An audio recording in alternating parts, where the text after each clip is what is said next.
નમસ્કાર દર્શક મિત્રો, આપણા વરિષ્ઠ પત્રકાર, રાજકીય વિશ્લેષક અને ઘટનાઓની આરપાર જોવાની જેમનામાં એક વિશિષ્ટ દ્રષ્ટિ છે એવા ભાઈ શ્રી દિલીપભાઈ પટેલ આજે આપણા મહેમાન છે. હમણાં ગુજરાતમાં જે રાજકીય પ્રવાહો ચાલ્યા છે, કોંગ્રેસમાં રાહુલ ગાંધી આવી ગયા, એમણે 3 પ્રકારના ઘોડાઓ ગણાવ્યા, પછી સરવાળે તો એ ઘોડા જ છે. જ્યાં છે ઘોડામાં કેટલાક ચરવા ગયા છે, કેટલાક ઘોડામાં બંધાયેલા છે અને કેટલાક અશ્વમેઘના ઘોડાની માફક છૂટા ફરે છે. બીજું કઈ થયું નથી. આજે કોંગ્રેસ પોતાના સંગઠનને જે અત્યારે જો એને ભારતીય જનતા પાર્ટીને પડકાર આપવો હોય આવનાર, અને રાહુલજીએ કહ્યું છે કે અમે ગુજરાતથી જીતવાની શરૂઆત કરીશું, એટલે ગુજરાત વિશેષ અગત્યનું બની જાય છે. ત્યારે ગુજરાતમાં જે પ્રકારનું નેતૃત્વ અને સંગઠનનું માળખું વિકસવું જોઈએ, એના બદલે વિસાવદરની ચૂંટણીના પરિણામો આવ્યા. હું નથી માનતો કે રાજ્યના પ્રમુખે એનાથી વિચલિત થવાની જરૂર હોય, પણ બરાબર એ સમયે શક્તિસિંહભાઈ રણછોડ બની અને એમણે પોતાની હોદ્દા પરથી રાજીનામું આપી અને એવી વ્યવસ્થાઓ ગોઠવી છે કે જે વ્યવસ્થાઓ કદાચ કોંગ્રેસમાં મહદઅંશે સ્વીકૃત ન બને, અને બને તો એક તડને જ બને, બાકીનાને બને નહીં. આ પ્રકારની પરિસ્થિતિનું નિર્માણ થયું છે. બીજી બાજુ પાટીદારો ભેગા થયા.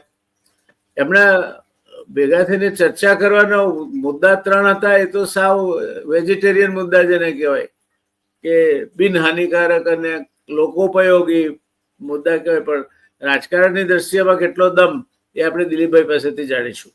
કે ઓનલાઈન ગેમિંગ બંધ કરો, દીકરીઓ બીજી જ્ઞાતિમાં પરણે છે અથવા લવ મેરેજ કરે છે, એની અંદર તમે સરકાર ઇન્ટરવીન કરે. અને ત્રીજું, જે વ્યાજખોરો છે એ વ્યાજખોરોના વ્યાજના કાળચક્રમાં જે લોકો ફસાય છે અને આપઘાત કરે છે, એ પરિસ્થિતિ સુધરે અને આ પ્રકારની પરિસ્થિતિ બનતી બંધ થાય, તે અંગે સરકાર કંઈ કરે. આ મુદ્દાઓની ચર્ચા કરી બહાર એમણે કહ્યું. હું નથી માનતો આ મુદ્દા છે. આ મુદ્દા ઉપર કોઈ ચૂંટણી લડી શકાય નહીં. અને એનાથી મૂળ વાત એ છે કે પાટીદાર આંદોલન થયું, ગમે તે એની પાછળ હતું. કોઈ ભારતીય જનતા પાર્ટીમાંથી જ એની પાછળ દૂરસંચાર હતો. પણ એક મુખ્યમંત્રી જે મારા મત પ્રમાણમાં સારું કામ કરી રહ્યા હતા, વહીવટી તંત્ર ઉપર જેમની પકડ હતી, વહીવટી તંત્ર જેમનાથી ડરતું હતું, એ મુખ્યમંત્રીને એડહોકિઝમ ની દ્રષ્ટિએ જવું પડ્યું અને બીજા મુખ્યમંત્રી એમની જગ્યાએ આવ્યા. સરવાળે કોનું ભલું થયું? ત્યાર પછી પાટીદાર મુખ્યમંત્રી આવ્યા છે. એમને પણ એ મુખ્યમંત્રી છે, પણ મુખ્યમંત્રી તરીકે જે પકડ હોવી જોઈએ મુખ્યમંત્રીની, કે જે ભૂતકાળમાં મુખ્યમંત્રીઓની એક પકડ હતી, એ પકડ એ મેળવી શક્યા નથી.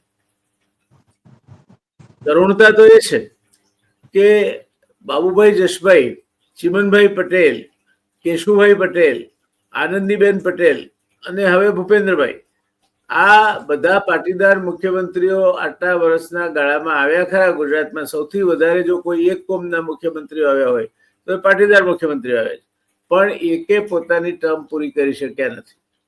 ભૂપેન્દ્રભાઈ માટે પણ આજે બદલાય, કાલે બદલાય, ચાલ્યા કરે છે. ભૂપેન્દ્રભાઈ સારા માણસ છે, સજ્જન માણસ છે. વ્યક્તિગત રીતે એમના માટે સૌજન્ય અને આદરભાવ ધરાવું છું. બધી જ વાત બરાબર. પણ ભૂપેન્દ્રભાઈ કેટલો સમય મુખ્યમંત્રી તરીકે રહેશે એની આજે ગુજરાતમાં કોઈ ખાતરીપૂર્વક ટકોરાબંધ કહી શકે એમ નથી, કે 1 મહિનો રહેશે, 1 દિવસ રહેશે કે 1 વર્ષ રહેશે. ને ભૂપેન્દ્રભાઈની અસરકારકતા પણ એટલા માટે ઊભી નથી થઈ શકી કારણ કે બધો વહીવટ દિલ્હીથી ચાલે છે. આપણે શા માટે ભૂપેન્દ્રભાઈને બ્લેમ, શા માટે એમના ઉપર દોષનો ટોપલો ઢોળવો? તમે હાથ પગ બાંધી દો, ગળામાં ઘંટીનું પડિયું બાંધો અને પછી કહો કે જા તરીને પહેલો આવ, તો માણસ કઈ રીતે આવી શકે? એટલે ભૂપેન્દ્રભાઈને હું દોષિત નથી ગણતો. બહુ સ્પષ્ટ રીતે હું માનું છું કે ભૂપેન્દ્રભાઈ એવી મર્યાદાઓ સાથે એમને રાજ સોંપવામાં આવ્યું છે કે એ માત્ર ફિગરેટિવ હેડ બની રહે, બાકીનો બધો વહીવટ એ માનીય નરેન્દ્રભાઈ અને અમિતભાઈ કે તે પ્રમાણે ગુજરાતમાં ચાલે. એટલે ગુજરાત અને મોગલ સલ્તનતના સમયમાં જેમ સુબાઓ ગુજરાતમાં આવતા અને ગુજરાતને સંભાળતા તે રીતની વ્યવસ્થા ભારતીય જનતા પાર્ટીના રાજ્યમાં અસ્તિત્વમાં આવી છે. બીજી બાજુ બક્ષીપંચમાં પણ આમ તેમ ચેચેપેપે થયા કરે છે. બક્ષીપંચના મુખ્યમંત્રી આવે એ માધવસિંહભાઈએ બતાવી આપ્યું કે આવે તો જો સંખ્યા બળે મગજમાં હવા ભરાઈ જાય તો શું થાય એનો દાખલો આપણી સામે મોજૂદ છે. પાટીદારોમાં બીજી એક વાત જોવા મળે છે જેને આપણે દિલીપભાઈ પાસેથી ચર્ચા કરવા માંગીશું. પાટીદાર પહેલા અહીંયા માઇગ્રેટ થઈ રહ્યા, બધા કુર્મી ક્ષત્રિયો છે. લેવથી આવ્યા એ લેવા કહેવાય એ ખંભાતના સુબાના રાજ્યમાં જઈને એમણે પડાવ નાખ્યો અને ત્યાં ફેલાયા. એનું ચરોતર કેમ કહેવાય એની પણ એક વાત છે, આજે વિષય નથી એટલે નહીં કરીએ. કરડથી આવ્યા એ કરડવા કહેવાય, અહીંયા અમદાવાદ નજીક પડાવ નાખ્યો અને મહદઅંશે ઉત્તર ગુજરાતમાં, થોડા કચ્છમાં, થોડા સૌરાષ્ટ્રમાં ફેલાયા. અને એક ત્રીજો નાનો ફાટો માઉન્ટ આબુ પર ચડી ગયો અને અદ્દર દેવીની આરતી થતી તે અર્બુદા દેવીની, ત્યારે એ દર્શન કરવા ગયા. ત્યારે કોઈ સ્થાનિક માણસે પૂછ્યું કે કોણ, એટલે પૂજારીએ કહ્યું અંજાના, એના ઉપરથી આંજણા કહેવાય. એટલે આ ત્રણ ફાંટા એ મૂળ ત્રણેય ફાંટા છે ક્ષત્રિય કુર્મી ક્ષત્રિયોના વંશજો આવ્યા. ગુજરાતમાં આવીને એમણે પડાવ નાખ્યો. જેમ પારસીઓ બહારથી આવ્યા તેમ એ લોકો ગુજરાતમાં માઇગ્રેટરી બનીને આવ્યા, જમીન સાથે જોડાયા, જમીન માલિક બન્યા ગણોદ્ધારનો જે કાયદો આવ્યો એના કારણે. ત્યાર પછી એમણે વેપાર એટલે ત્રાજવું પકડ્યું, ગંજ બજારોથી માંડીને અન્ય દુકાનદારી કરવા માંડ્યા. અભ્યાસમાં અને અભ્યાસની સંસ્થાઓમાં આગળ વધ્યા, દેશ વિદેશમાં અભ્યાસ કરવા ગયા, ઉદ્યોગોમાં આવ્યા. ઉદ્યોગોમાં આવ્યા પછી અત્યારે ઘણા બધા પાટીદાર કુટુંબો વિદેશમાં અને ખાસ કરીને અમેરિકામાં વસે છે. પાટીદારો પોતાના ગામથી માઇગ્રેટ થયા છે. દિલીપભાઈ, આ એક સમજવા જેવી ફિનોમિના છે. પાટીદારનું અગત્યતા એ હતી કે એના ગામમાં એ મુખ્ય હતો. આજે કોઈ સુરત ગયું છે, કોઈ અમેરિકા ગયું છે, કોઈ અમદાવાદ ગયું છે. પાટીદારના પોતાના ગામમાં પાટીદાર બહુમતી ઘટી છે. એટલે પંચાયતોમાં પાટીદારની જે હાક હતી, આપણે રાજ્યની વાત કરીએ છીએ એ તો જુદી વાત છે, પણ પંચાયતમાં પણ પાટીદાર હવે પ્રભાવી બળ રહ્યો નથી. અને પ્રભાવી બળ રહ્યો નથી માટે એક તો બાહ્ય ભાગ પડ્યા છે એટલે જમીનોના ટુકડા થતા ચાલ્યા છે. જમીન પોષણક્ષમ રહી નથી. પાટીદારોમાં આજે 10 વીઘા 25 વીઘા જમીન હોય, ઘરે 4 ભેંસો હોય, એને કોઈ છોકરી નથી આપતું, પણ સુરતમાં સાચા ચલાવતો હોય એને છોકરી આપે છે. કન્યાઓની તંગી છે. પાટીદારોમાં પણ બીજી કોમોની માફક કન્યાઓની તંગી છે. એટલે આદિવાસીઓમાંથી પણ કન્યાઓ પાટીદારોમાં આવવા માંડી છે. એટલે જે શુદ્ધ જે લોહી હતું એ પણ હવે આવનાર પેઢીમાં હશે કે કેમ એ સામે પ્રશ્નાર્થો ઉભા થાય છે.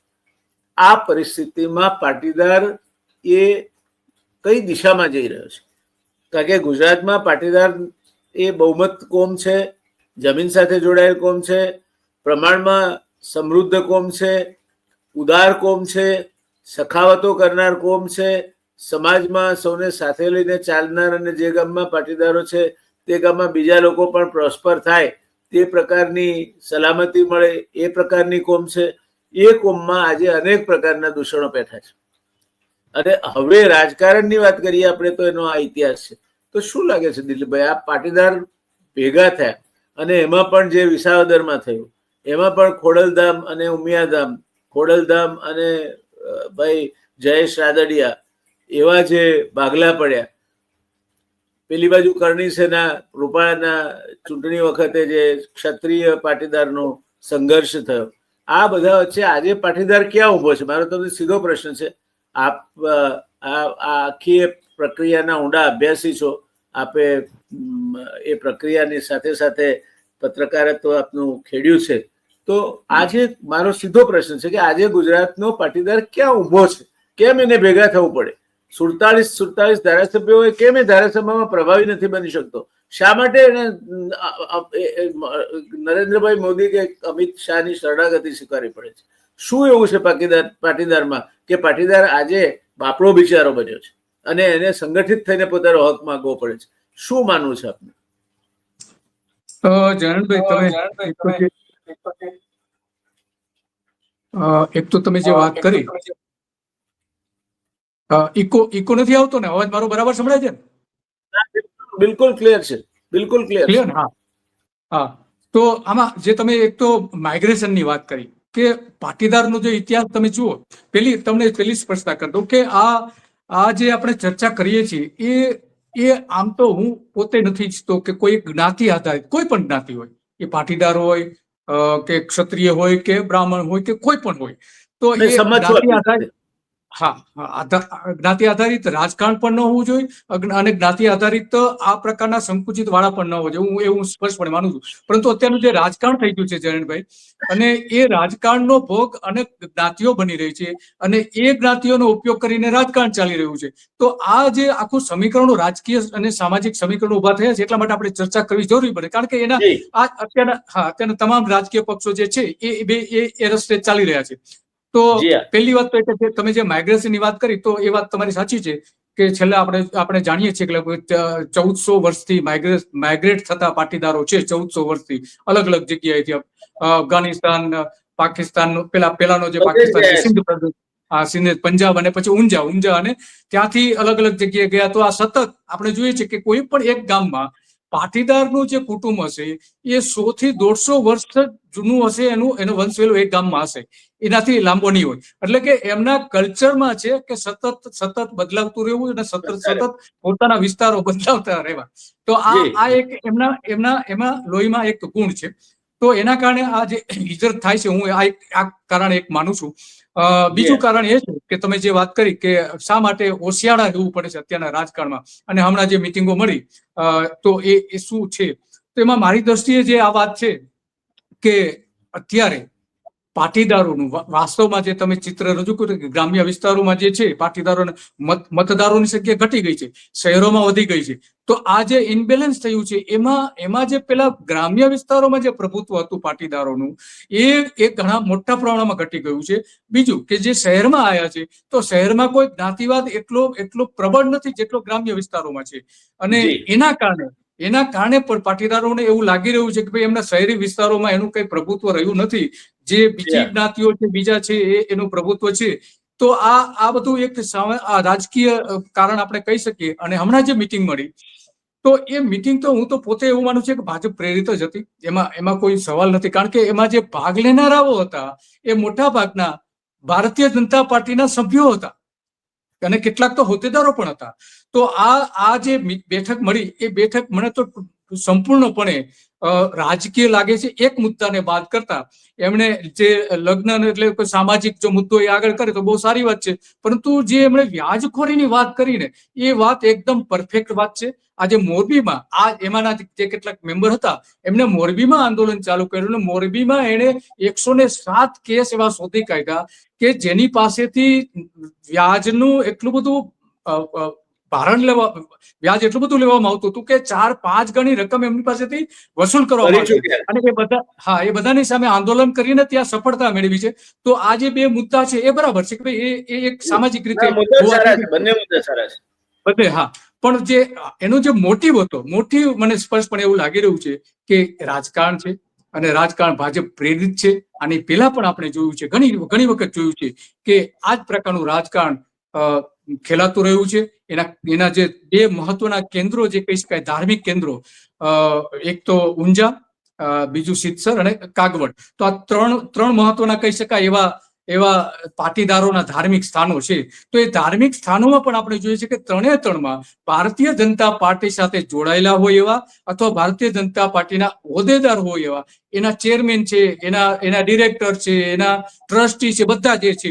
તો ત્યાં પણ રાજકારણ ઘૂસી ગયું છે. એટલે કે ત્યાં પણ પાટીદારોને જે પોતાની વાત કરવી છે એ આ રાજકીય નેતાઓ કરવા દેતા નથી, સામાજિક રીતે જે કરવી છે એ કરવા દેતા નથી. અને એનો એ આખો ચહેરો આગળ કરીને આ મિટિંગમાં જે વાતો કરવામાં આવી, આ એક મુખ્ય કારણ છે, જેથી કરીને આખા સમાજને પોતાની સાથે રાખી શકે. અને સમાજને રાખી શકે તો જ હવે પછી જે ચૂંટણી આવવાની છે એ ચૂંટણીમાં પાટીદારોનો એક મત ડાયવર્ટ કરવા માટેનું ઉપયોગ કરી શકાય. પાટીદારોને એકઠા કરીને આંદોલન કરીને જો કરવામાં આવે તો બીજા જે મતદારો છે એ સ્વાભાવિક રીતે થોડા અલગ થાય. અને આ અલગતાવાદ જે ઉભો કર્યો છે એ અલગતાવાદ આજકાલથી તો નથી થયો, ઘણા સમયથી માધવસિંહ સોલંકીથી ચાલી રહ્યો છે, પરંતુ દિલીપભાઈ 85 થી આ પ્રક્રિયા ચાલુ થઈ. પોતે 149 સીટ લઈ આવ્યા એટલે બક્ષીપંચના સર્વે સર્વા છે અને ઓબીસી મત હવે ગુજરાતમાં ઓબીસી જ રાજ કરે એ ભાવનાથી પ્રેરાઈને માધવસિંહભાઈએ જે કટ્ટરવાદની નીતિ અપનાવી, એમણે એમના પ્રતિસ્પર્ધીઓ જે સિનિયર આગેવાનો હતા કોંગ્રેસમાં એમને ટિકિટો નહીં આપી. સનતભાઈ થી માંડીને જસવંતસિંહ દાનસિંહ ચૌહાણ અને શ્રી પટેલ થી માંડીને મનોહરસિંહ જાડેજા સુધીના ને સાફ કરી નાખ્યા. પરિણામે 149 સીટ તો આવી, પણ એ સીટના કારણે ગર્વિષ્ઠ બનેલા માધવસિંહભાઈએ જે ઓબીસીની રાજનીતિ સ્થાપવાનો પ્રયત્ન કર્યો એમાં રિએક્શન આવ્યું અને એમને ખૂબ 1 વર્ષથી ઓછા ગાળામાં જવું પડ્યું. અને પરિણામે એમની પાછળ મૂકવા માટે જે કોઈ યોગ્ય ઉત્તરાધિકારી મળ્યો નહીં અને અમરસિંહભાઈ પ્રિસાઇડેડ ઓવર લિક્વિડેશન ઓફ કોંગ્રેસ. એટલે આ કોંગ્રેસનો ધોવાડમાં પાટીદાર કોમની સામે થયેલો અન્યાય અને એને જે કંઈ પાટીદાર કોમે સહન કર્યું આંદોલનમાં, ખાસ કરીને ગામડાઓમાં અને ઉત્તર ગુજરાતમાં સૌથી વધારે એમાં એને અસર થઈ કે એમના હાલા બાળ્યા, ખેતરો બાળ્યા, ઘરો સળગાવ્યા, મારામારી થઈ, માણસો માર્યા ગયા.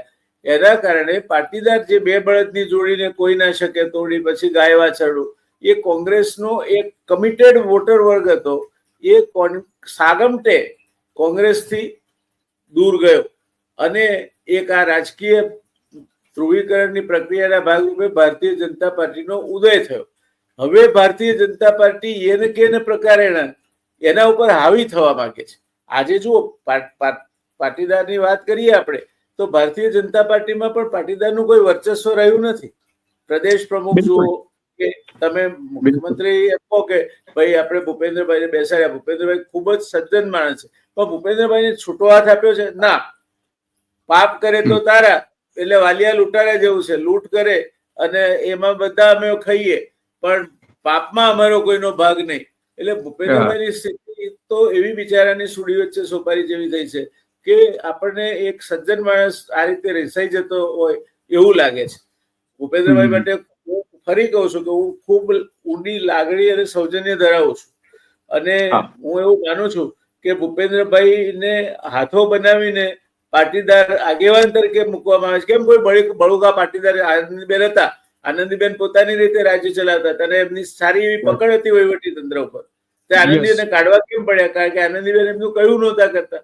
બધું જ કયું અમુક આગેવાનોનું, આ 2 આગેવાનોમાંથી બધું જ થાય. કદાચ નરેન્દ્રભાઈ થતું હશે પણ અમિતભાઈને કઈ વાંધો હોય, જે હોય તે, પણ આનંદીબેનને જવું પડ્યું એનું કારણ આનંદીબેનની તેજસ્વીતા હતી, આનંદીબેનની ક્ષમતા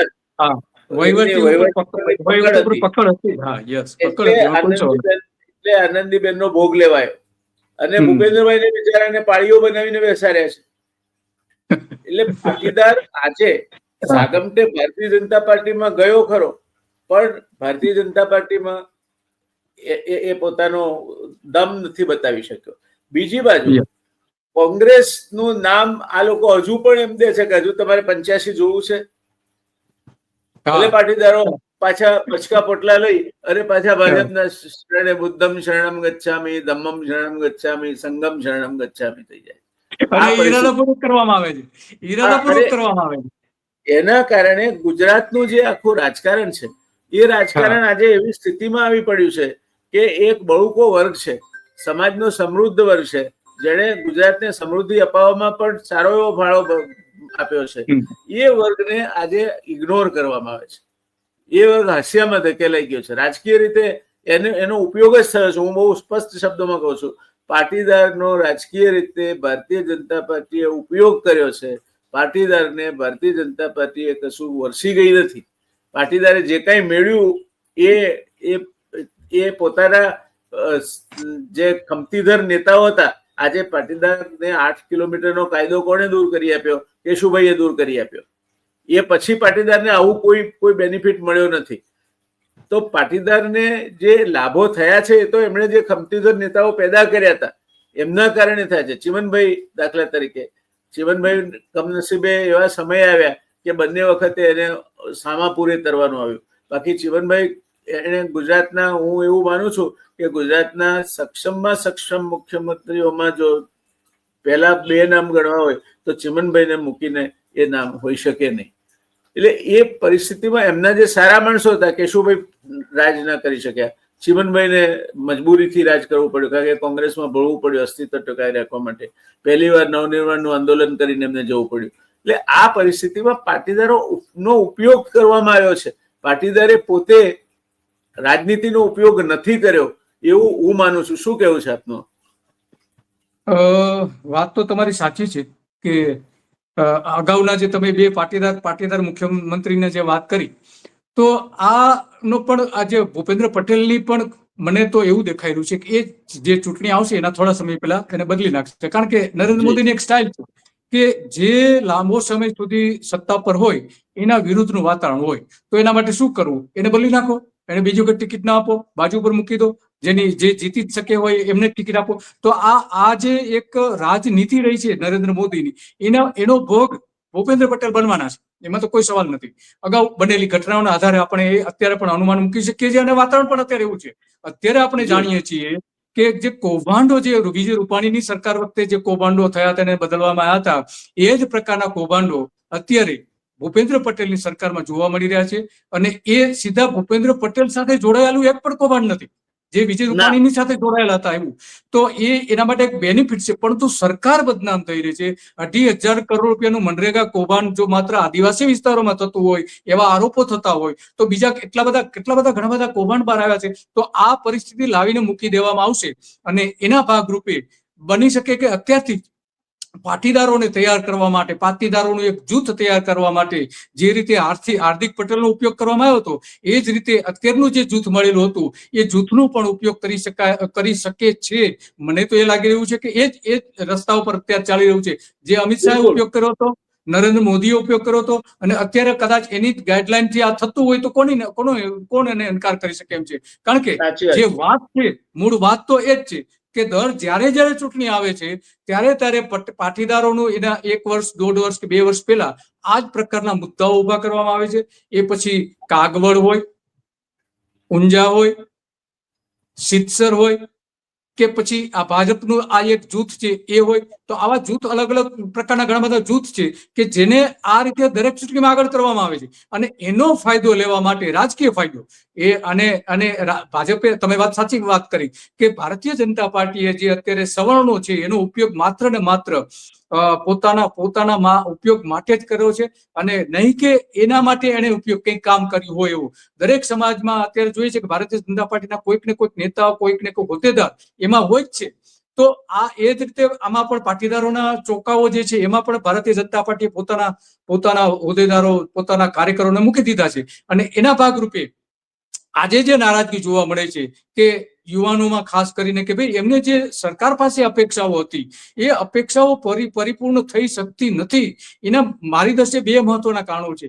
એક તો ગામડામાંથી માઇગ્રેટ થઈને આવેલા, શહેરમાં આવેલા લોકો પણ ભાજપથી એટલા બધા ખુશ નથી આવકની દ્રષ્ટિએ આપણે વિચારીએ તો, ખાસ કરીને પાટીદારની વાત કરીએ ત્યારે. બીજી બાજુ થયું છે શું કે ગ્રામ્ય વિસ્તારોમાં જ્યારે આજથી એમની જે ભારતીય જનતા પાર્ટી સત્તા પર આવી ત્યારે પછીની આ 3જી પેઢી આપણે ગણી શકીએ, બીજી કે ત્રીજી ગણી શકો. તો જ્યારે એ સત્તા મળી હતી, ભારતીય જનતા પાર્ટીને ટેકો આપવામાં આવતો હતો 1985 પછી, તો આ જે બીજી, ત્રીજી પેઢી આવી એની પાસે જે પેલા જમીન હતી એનાથી અત્યારે 3, 4 ભાગની જમીન રહી છે. માનો કે મારા ફાધર પાસે 40 વીઘા જમીન હતી તો અમારા 2 ભાઈ વચ્ચે 20 વીઘા જમીન રહી છે. હવે મારા સંતાનો પાસે એ માત્ર 10 વીઘા જમીન રહી છે, અથવા તો એનાથી પણ અડધી થઈ ગઈ છે. તો આ જે પરિસ્થિતિ ઊભી થઈ છે ગ્રામ્ય વિસ્તારોમાં, એની જે આર્થિક ઉપાર્જન એમાંથી થવું જોઈતું હતું, આજે મારે પોતાને, માનો કે હું ખેડૂતો મારે ગામડામાં રહેવું હોય તો હું રહી શકું એમ નથી. 10 વીઘા મારી પાસે જમીન હોય તો હું એના પર કઈ રીતે જીવી શકું? જીવવું શક્ય જ નથી. અને એટલા માટે આ જે માઇગ્રેશન થઈ રહ્યું છે, આ જમીનના જે વિભાજનો થયા છે, એ મહત્વનું કારણ છે. બીજું કે ગ્રામ્ય વિસ્તારોમાં બહુ સલામતી દેખાતી નથી. ત્રીજું કે શહેરોમાં આ જે ગ્રામ્ય વિસ્તારના લોકોને એવું લાગે છે કે ત્યાં સુખાકારી આપણે વધારે મળે છે, પરંતુ શહેરમાં આવ્યા પછી એમને ખબર પડે છે કે ભાઈ સુખાકારી નથી, અહીં તો દુખાકારી વધારે છે. તો આ જે જી 3 કારણો છે, 3 કારણોના કારણે પાટીદારોનું જે આર્થિક જે માઇગ્રેશનની જે શરૂઆતમાં તમે વાત કરી, એ માઇગ્રેશન થયું. એના કારણે પાટીદારોનું રાજકીય ધોવાણ પણ થયું છે. કારણ કે ગામડાઓમાં હતા ત્યાં સુધી એ સંગઠિત હતા, એ ધારાસભ્યને ચૂંટતા હતા. આજે એવું એટલી હદ સુધી નથી. આજે બીજી કાસ્ટના લોકો પણ જે એને મત મેળવીને પક્ષના કારણે મત મળે છે, એમાં કોઈ સવાલ નથી પાટીદારોને. પરંતુ પાટીદારો પોતાના પગ ઉપર ઉભા રહીને જીતી શકે એવી આજે 16 બેઠકો છે ગ્રામ્ય વિસ્તારની, માત્ર 16 બેઠકો. જે આની પેલા જે 22 કે 23 બેઠકો હતી. તો આ જે વસ્તી જે ઘટી છે એના કારણે પણ આ પાટીદારોનું પ્રભુત્વ ઘટ્યું છે ભારતીય જનતા પાર્ટીમાં. અને સામે કોંગ્રેસમાં પણ તમે જે વાત કરી કે કોંગ્રેસ પણ એવું ઈચ્છે છે કે એનામાં એક પણ પાટીદાર ન રહે. અમીન ગણી લો, બીજા ઘણા બધા પાટીદાર ગણી શકો, હાર્દિક પટેલ છેલ્લું ઉદાહરણ છે, અને બીજા વચ્ચેના આવન જાવન કરનારા બીજા ઘણા બધા લોકો હતા એવા. તો કોંગ્રેસના જે નેતાઓ છે એ પોતે પણ પાટીદાર ઈચ્છતા નથી. અને એ ઈચ્છતા એટલા માટે નથી કે એમને જે આખી ટોળકી બની ગઈ છે એ ઓબીસીની, એસટી અને એસસી ની આખી ટોળકી બની ગઈ છે. એ ટોળકી હવે એવા પ્રકાર અત્યારે એ જ પ્લાનિંગ મને તો દેખાઈ રહ્યું છે. હું તો ઘણા બધા કોંગ્રેસના નેતાઓને કહું છું કે તમારે જો સત્તા પર આવવું હોય તો તમારે આ નીતિ છોડવી પડશે. જો તમારે સત્તા પર ન આવવું હોય તો તમે આ નીતિ ચાલુ રાખો અને ભાજપની સરકાર ચાલુ રાખો. તો એ બધા ઘણા બધા નેતાઓને આપણે નામ લેવા વાજબી નથી, પણ જેમની સાથે વાત કરું છું ત્યારે એમને તો આ ચોક્કસ કહું છું. અને આજે આ એ જ પરિસ્થિતિ એ જે ઊભી થઈ છે એ લોકોએ તો કરી જ છે, પરંતુ એમણે કેમ કરી છે? આ જ નેતાઓ અમિત શાહનું આજે નામ કેમ નથી લેતા? આ જ નેતાઓ નરેન્દ્ર મોદીનું નામ કેમ નથી લેતા? કેમ એની સામેના એલિગેશન્સ એક પણ કરવામાં નથી આવતા? આજે મુખ્ય કારણ તો અહીંયા જ મળી આવે છે. આપણે જાણીએ છીએ કે ટીવીમાં પણ કોઈ પણ આ બે નેતાઓ અમિત શાહ અને નરેન્દ્ર મોદીની સામે કોઈએ ટિપ્પણી કરવી નહીં એવી સૂચનાઓ પણ આપવામાં આવી છે આજ કોંગ્રેસના નેતાઓ દ્વારા. તો આ જે થઈ રહ્યું છે એ પાટીદારોને દૂર રાખી અને ભારતીય જનતા પાર્ટી જે ઈચ્છી રહ્યું છે એ કોંગ્રેસ અત્યારે કરી રહી છે. તો આ મારી દ્રષ્ટિએ સૌથી મહત્વના મુદ્દાઓ છે જયનાભાઈ, કે જે કહેવા જેવા લાગે છે એવા.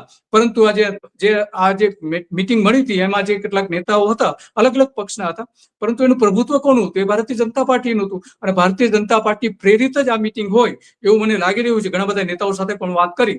અને બીજું કે અંદર ખાનેથી હવે એક હમણાં જે હિલચાલ ચાલુ થઈ છે નવી પાર્ટી બનાવી, તો નવી પાર્ટી બનાવે કોને ફાયદો થાય? સીધી વાત છે, ભાજપને જ ફાયદો થાય.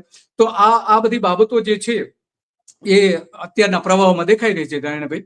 અને અત્યારની જે પરિસ્થિતિ છે એ સારી તો ન જ કહી શકાય, હજુ પણ સારી ન કહી શકાય. દિલીપભાઈ, વાત ખૂબ જ ચિંતા કરાવનારી છે.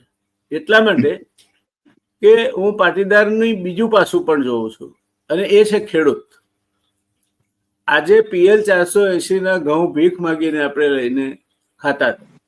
એમાંથી આટલી બધી વસ્તી વધી છતાં આપણે આત્મનિર્ભર છીએ અન્ન સ્વાવલંબનમાં.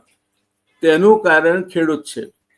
આ દેશમાં જો કોઈ એક જથ્થો અથવા એક પ્રોફેશન અથવા એક વોકેશન જેણે આ દેશને દુનિયા સામે ઊંચું માથું રાખીને ઊભું રહી શકે એ પ્રકારની ક્ષમતા બક્ષી હોય તો એ ખેડૂત છે. હવે પાટીદારના સામે અસ્તિત્વનો સવાલ ગામડામાં એટલા માટે આવ્યો છે, આપણે બહુ સરસ દાખલો આપ્યો કે જમીનોનું ફ્રેગમેન્ટેશન એટલે ટુકડીકરણ થઈ રહ્યું છે, અને 50% ઉપજાઉ જમીન એ શેઢા, નાળિયા, ગાડાવાટ એના નીચે ગઈ છે. એટલે ભાઈએ ભાગ પડતા પડતા આપે તો 10 વીઘાની વાત કહી, અત્યારે 3 વીઘા જમીન હોય ને એમાં 2 જગ્યાએ હોય એટલે વીઘો જમીનનું કાપલું હોય, કોઈ જગ્યાએ વીઘાથી ઓછી જમીનનું કાપલું હોય, એના ઉપર નિર્ભર રહી શકાય નહીં. એટલે ગામડાઓ સ્થિર હતા, જે આપણે એમ કહેતા હતા સાચું ભારત ગામડામાં વસે છે, એનો ખરો જશ તો ખેડૂતને જવો જોઈએ. અને ખેડૂત તરીકે પાટીદારોએ ગુજરાતમાં જ્યાં વસ્યા ત્યાં એમણે કમાલ કરી બતાવી છે. અને એ વર્ગ એવો હતો કે જેને સમાજને હંમેશા આપ્યું છે. ખેડૂત સ્વભાવગત રીતે સુપડેથી આપે છે, એ ખોબો ભરીને નથી આપતો. એટલે ભાઈ કાકાની આત્મકથામાં એમણે એવું કહ્યું છે કે રાજપતિ જો રીઝે થાય દે બાડી દો બાડી, ખેતપતિ જો રીઝે થાય दे गाड़ी दो गाड़ी। एक पर्टिकुलर को नाम नहीं देते, कभी रिजत नहीं, और अगर रिजत है तो देत ताली देत ताली देत ताली। એટલે અત્યારે આ દેત તાલીનો જમાનો ચાલે છે અને હું એક સ્ટેબિલિટી ઊભી કરનાર બળ તરીકે જોઉં છું। અને પાટીદાર જો સમૃદ્ધ નહીં હોય અથવા પાટીદાર ગામડામાંથી માઇગ્રેટ થઈ જશે તો આ ગામડાઓની જે ઉત્પાદન ક્ષમતા છે અનાજની દ્રષ્ટિએ એ ઉત્પાદન ક્ષમતા જોખમાશે અને દેશનું અન્ન સ્વાવલંબન, પછી પાટીદાર કોઈ પણ સ્વરૂપે, જાટ પણ હોઈ શકે, ચૌધરી પણ હોઈ શકે, જ્યાં જ્યાં, એટલે હું પાટીદાર એટલે ખેડૂત એમ ગણું છું, આપણા ત્યાં પાટીદારો ખેડૂત છે મુખ્યત્વે। તો એ પાટીદારોએ ને, હું તો મારા મત વિસ્તારમાં તો ઘણા પાટીદાર મિત્રોને કહું છું તમે સુરત જાઓ, અમેરિકા જાઓ, જ્યાં જવું હોય ત્યાં જાઓ, પણ તમારો મત તમારા ગામમાંથી કાઢી ના નાખો, કારણ કે તમારું ગામ એ પાયાનું એકમ છે। સ્વરાજ્યમાં પંચાયત એ પાયાનું એકમ છે અને પંચાયતમાં જો તમારો કાબુ નહીં હોય, પહેલા ગામમાં એવું હતું, હું જયારે પહેલી ચૂંટણી લડ્યો ત્યારે દરેક ગામમાં 2-4 આગેવાનો હોય, એમને આપણે મળીએ ને એ કે ભાઈ અંબારામ કાકા કે હીરાભા કે મળીએ ને કે ના ના તમે ચિંતા ના કરતા, કોઈનું અમે જોઈ લઈશું। એટલે પછી ચિંતા ખરેખર ના કરવાની હોય। આજે કોઈ ગામમાં એક નેતા રહ્યો નથી, ઘેર ઘેર નેતા ઉભા થયા છે અને લોકશાહી માટે આ પરિસ્થિતિ એવી ખતરનાક છે કારણ કે એના કારણે ચૂંટણીઓ ખર્ચાળ બની છે, મત પૈસા લઈને અપાતા થયા છે, મત કોમ આધારિત અપાય છે એવું કોઈ કહેતું હોય તો એમાંય પૈસા હોય તો જ કોમ આધારિત અપાય છે, બાકી મહદઅંશે કોમ આધારિત મત અમુક જગ્યાએ જ અપાય છે। એટલે આ પરિસ્થિતિમાં પાટીદાર પરિબળ જે ગુજરાતના રાજકારણમાં જો નબળું પડે તો એના પરિણામો ગુજરાતની જે રાજકીય સ્થિરતા છે, જેના માટે ગુજરાત એક સમય જાણીતું હતું અને આજે રાજકીય અસ્થિરતા માટે જાણીતું છે, તો એ ગુજરાતના હિતમાં પણ નથી। બધાનો ઉદય થવો જોઈએ, આપણે એવું નથી કહેતા કે, પણ પાટીદારને એને આઈડેન્ટિફાઈ કરીને પાટીદાર ઉપર જ એને બધા પક્ષો પેલું કરીને, ખાસ કરીને ભારતીય જનતા પાર્ટી એમ સમજીને ચાલે કે પાટીદાર તો ક્યાં જવાનો છે, એને 1985ની યાદ અપાવીશું એટલે ઘરનું બાથું બાંધીને આપણા ત્યાં આવી અને મત આપી જશે। આ પરિસ્થિતિ જોખમી છે, રાજ્ય માટે જોખમી છે, પાટીદાર માટે તો છે જ કે પાટીદાર આપણો જ છે, આપણું રાજ્યનો જ એક ભાગ છે, આપણા સૌનો એક સાથી છે। તો પાટીદાર કઈ એ જુદી એન્ટિટી નથી।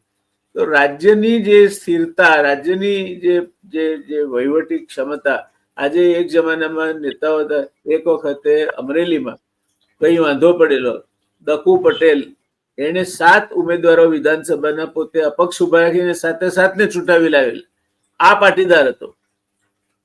જયરામભાઈ પટેલ, આત્મારામ પટેલ, કેટલા નામ આપણે, ચિમનભાઈ પટેલ, કેશુભાઈ પટેલ, એ સિવાય કેટલા નામ આવે। તો એ ગુજરાતની નો જમીનદાર વર્ગ હતો, આપનાર વર્ગ હતો, પ્રદાન કરનાર વર્ગ હતો, ઉત્પાદક વર્ગ હતો। એ ઉત્પાદક વર્ગ ગુજરાતમાંથી માઇગ્રેટ થઈ રહ્યો છે, મારી ચિંતાનો વિષય છે। એ પછી અમેરિકા જાય કે સુરત જાય, પણ ખેતીથી દૂર જઈ રહ્યો છે, જમીનથી દૂર જઈ રહ્યો છે, એ મારી ચિંતાનો વિષય છે અને એના કારણે ગુજરાતની રાજનીતિ બદલાઈ રહી છે, એ મારો ચિંતાનો વિષય છે। તો આને આપ કઈ રીતે જુઓ છો? આ તમે જે મુદ્દા ઉભા કર્યા બહુ ચિંતા ઉપજાવે એવા છે મુદ્દા, પરંતુ તમે આ મત કે ભલે તમે હિજરત કરો પણ તમારું મત તમારા ગામડામાં રાખો, તો એ મતદાન આપવા માટે જવું, કારણ કે 5 વર્ષમાં 3 વખત તો મતદાન આવે જ છે, તો એ આવવા જવાથી લઈને એને ઘણી બધી મુશ્કેલીઓ ઊભી થતી હોય છે। તમારું સજેશન બહુ સારું છે કે એના કારણે શું થશે કે ગામડા મજબૂત થશે, એનો પાયો મજબૂત રહેશે, પરંતુ એ પ્રેક્ટિકલી બહુ મને શક્ય નથી લાગતું જયંતભાઈ। કારણ કે એક તો કારણ છે કે જે તમારી પાસે ચૂંટણી કાર્ડ છે એના આધારે તમારે બીજા ઘણા બધા કામ કરાવવાના હોય છે જ્યાં રહેતા હો છો ત્યાં, તો એ બધી જે વાતો આવે છે સામે, એના કારણે આ અસર કરનારી બાબત આપે। બીજું કે તમે જે વાત કરી કે માઇગ્રેટ જે થઈ રહ્યા છે એના કારણે પરિસ્થિતિ શું થઈ રહી છે, કે પેલા ગામડામાં જ રહેતા હતા, પાટીદારોથી લઈને બીજા જે વર્ગના લોકો હતા અને એ ગામડામાં રહીને પોતે ઇન્ફ્રાસ્ટ્રક્ચર ઊભું કરતા હતા જાતે, અથવા તો બહારથી કંઈક પણ મદદ લઈને કોઈ પણ રીતે ઇન્ફ્રાસ્ટ્રક્ચર ઊભું કરતા હતા. પરંતુ હવે થઈ રહ્યું શું છે? થઈ રહ્યું છે શું? હું તમને કહું કે એ જે ઇન્ફ્રાસ્ટ્રક્ચર જે લોકો બનાવતા હતા પોતાના ગામ માટે, એ ઓલમોસ્ટ લગભગ અત્યારે બંધ થઈ ગયું. જે કંઈ ચાલે છે થોડું ઘણું અત્યારે ચાલે છે કે જ્યાં ગામમાં સંપ છે ત્યાં. તો આ એક સૌથી મોટી અસર થઈ રહી છે. સરકાર જો ઇન્ફ્રાસ્ટ્રક્ચર ઊભું કરે તો જ થઈ રહ્યું છે. બાકી સામાજિક રીતે સંગઠિત થઈને જે લોકો કરતા હતા એ ટોટલ બંધ થઈ ગયું છે. બીજું કે સૌથી વધારે અસર એજ્યુકેશનને થઈ રહી છે. મારા પોતાના ગામની તમને વાત કરું તો હું ગામ છોડીને આવ્યો હતો ત્યારે 2200 ની વસ્તી હતી મારા ગામની. આજે મારા ગામની વસ્તી 2400 છે, માત્ર ને માત્ર 2400. એનો મતલબ એ થયો કે જે બાકી 50% ગામ તો હિજરત કરીને જતું રહ્યું છે, એની જગ્યાએ બીજા લોકો આવીને વસેલા છે. તો ત્યાં થયું છે શું કે મારી હાઈસ્કૂલ જે હતી જેમાં મેં અભ્યાસ કરેલો છે એ બંધ થઈ ગઈ છે. આજે બાળકો ભણી શકતા નથી, એજ્યુકેશન અટકી રહ્યું છે, પૂરતી સંખ્યા નથી થઈ રહી ભણનારા. અને ત્રીજી જે તમે વાત કરી એગ્રીકલ્ચર પ્રોડક્શનની, તો વાત પણ સાચી છે. એગ્રીકલ્ચર પ્રોડક્શન બે રીતે અસર થઈ રહ્યું છે. એક તો જેમાં સ્કિલ પાવર જેની પાસે હતો એ શહેરોમાં જતું રહ્યું છે. એની જે જમીન અત્યારે છે એ જમીન ત્યાંના સ્થાનિક જે લોકો બીજા જ્ઞાતિના મોટા ભાગના વાવે છે, અથવા તો આદિવાસી વિસ્તારમાંથી આવીને ત્યાં વાવતા હોય છે, એના દ્વારા આનું અર્થતંત્ર અત્યારે ગામડામાં ચાલી રહ્યું છે. એનાથી થયું છે શું? એક તો આવક ઓછી થાય છે, કારણ કે જે એને કોન્ફિડન્સથી કામ કરવું જોઈએ ખેતરમાં એ નથી કરી શકતા. એની પાસે જે સ્કિલ હોવી જોઈએ એ સ્કિલથી કામ નથી કરી શકતા. બીજું કે નવા બિયારણો, એટલે કે જે કૃષિ એગ્રીકલ્ચર યુનિવર્સિટીની આજે ક્રાંતિ કેમ થઈ, ખેડૂતો ક્રાંતિ કેમ કરી શક્યા? એમને નવા બિયારણો આપ્યા. હમણાં છેલ્લા 12-13 વર્ષથી તો એક પણ નવા બિયારણ અનાજમાં આપવામાં નથી આવ્યું, એક પણ નવું બિયારણ. તો આ જે આખી ગેપ ઉભા થઈ રહ્યા છે જયંતભાઈ, તો આપણા ગ્રામ્ય અર્થતંત્રને સૌથી મોટા ફટકા પડી રહ્યા છે. આ જે 5 મહત્વના કારણો છે એમાંના કારણો જો આ રીતે ચાલુ રહેશે તો હમણાં જ આપણે ઋષિકેશ પટેલે જે જાહેરાત કરી હતી આપણે 9 મહાનગરપાલિકાઓ બનાવતી વખતે કે હવે 51% વસ્તી શહેરોની વસ્તી થઈ ગઈ છે, તો એ વસ્તી વધવાની છે અને લોકો પછાત થતા જવાના છે, એમાં તો કોઈ સવાલ નથી. તો દિલીપભાઈ, આજની તારીખમાં જો આજની તારીખમાં પણ વસ્તીની સંખ્યાની દ્રષ્ટિએ પાટીદાર એક મોટું પરિબળ છે, અને કંઈક અંશે આર્થિક સદ્ધરતાની દ્રષ્ટિએ પણ એ પરિબળ છે. ગામમાં આજે પણ અમેરિકા ભલે રહેતો હોય પણ નવરાત્રિના ગરબામાં લાખ રૂપિયાની બોલી એના મા બાપ બોલતા હોય છે, પહેલાના જોર પર બોલતા હોય છે. તો હવેના સમયમાં ગુજરાતની રાજનીતિ અને પાટીદારો એને કઈ રીતે જુઓ છો? રાજનીતિ હવે જે પાટીદારોની હવે રાજનીતિ છે ને એ શહેર આધારિત થઈ જવાની છે.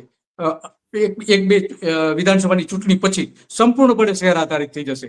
અને એ થશે એમાં જે કંઈ અત્યારે પરિસ્થિતિ છે એનાથી પરિસ્થિતિ વધારે ખરાબ થવાની છે, રાજકીય રીતે વધારે ખરાબ થવાની, એમાં કોઈ સવાલ નથી. કારણ કે એક બાજુ કોંગ્રેસની જે નીતિ છે સુધરતી નથી, બીજી બાજુ ભાજપની જે નીતિ છે કે પાટીદારોનો ઉપયોગ કરો અને એમને ઉપયોગ કરીને માત્ર ને માત્ર જેનો ઉપયોગ કરવાનો છે મતદાનમાં કરો અને ફંડમાં કરો.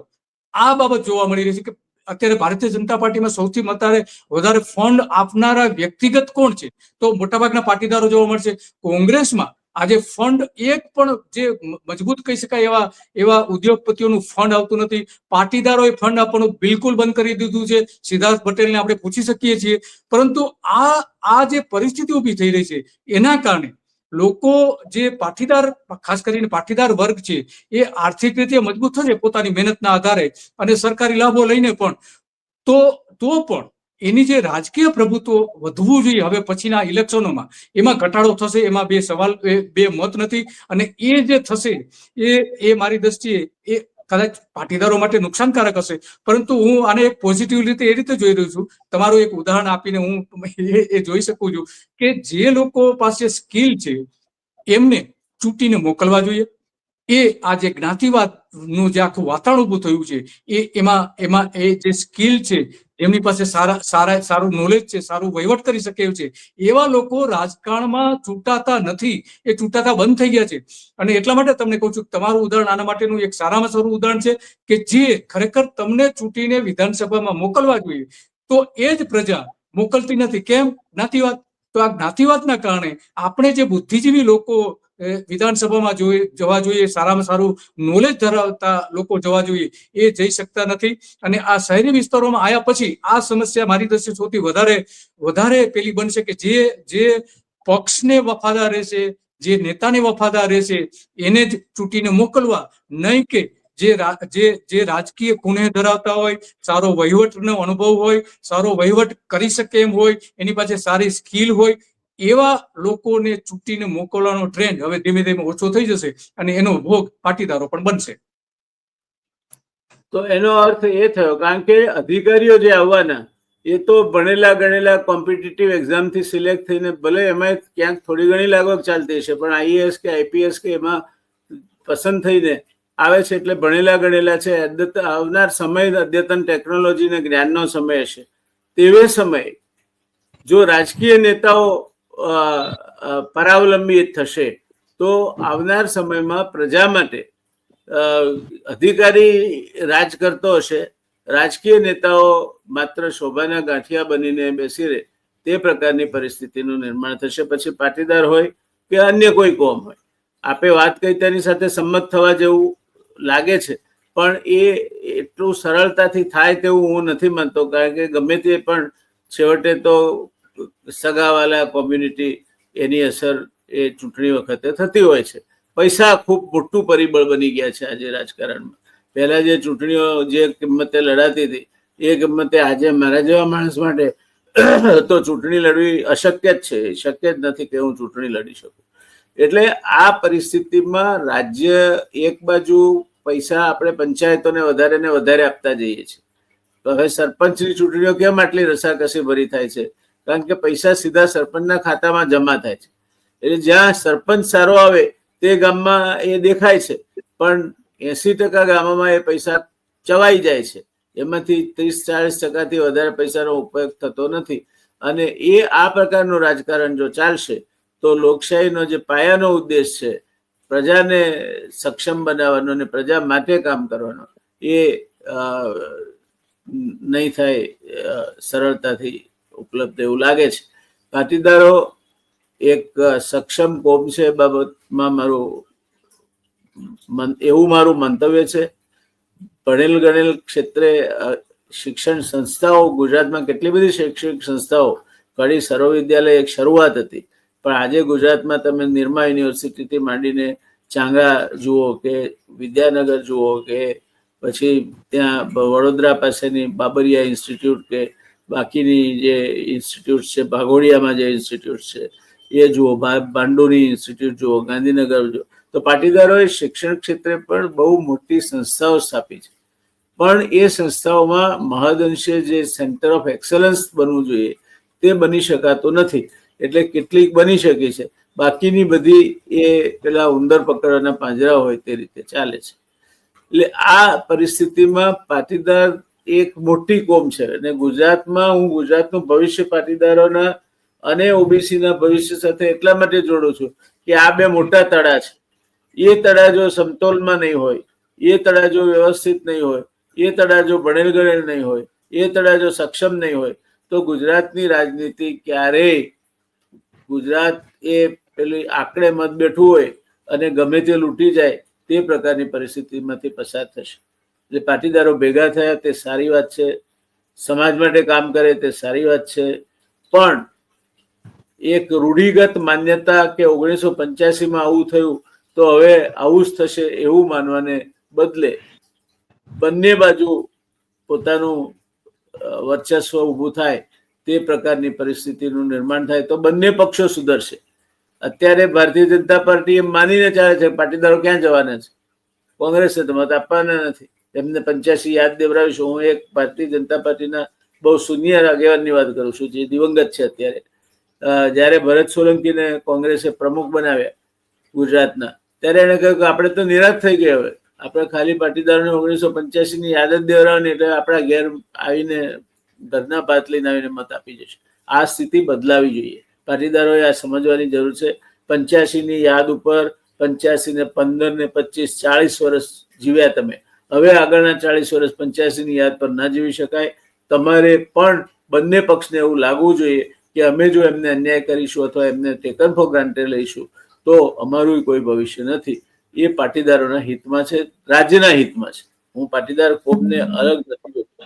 ઓબીસી અને પાટીદાર બંને સમતોલ રીતે આ રાજ્યમાં વિકસે તો જ રાજ્યનો વિકાસ થશે, રાજ્યમાં સારી સરકારો ચાલશે, રાજ્યમાં યોગ્ય વ્યક્તિઓ ચૂંટાશે અને રાજ્યનું યોગ્ય સંચાલન થશે. અન્યથા ગુજરાત જે સમૃદ્ધિ આજે જુએ છે સમૃદ્ધિ ધીરે ધીરે પાંખી થતી જશે અને ગુજરાતનું અધપતન તરફ જઈ રહેલું ગુજરાત વધુ ઝડપથી અધપતન તરફ જશે. એ વાત સાથે દિલીપભાઈ, મને લાગે છે કે આજની વાતને આપણે આ ચર્ચાને અહીંયા પૂરી કરીશું. મળતા રહીશું. આ મુદ્દો તો જીવંત રહેવાનો છે. આપે સમય આપ્યો અને ખૂબ સરસ મજાની વાત કરી માટે આપનો ખૂબ ખૂબ આભાર, ધન્યવાદ. મળીએ. આવજો દર્શક મિત્રો, આપનો સૌનો પણ ધન્યવાદ.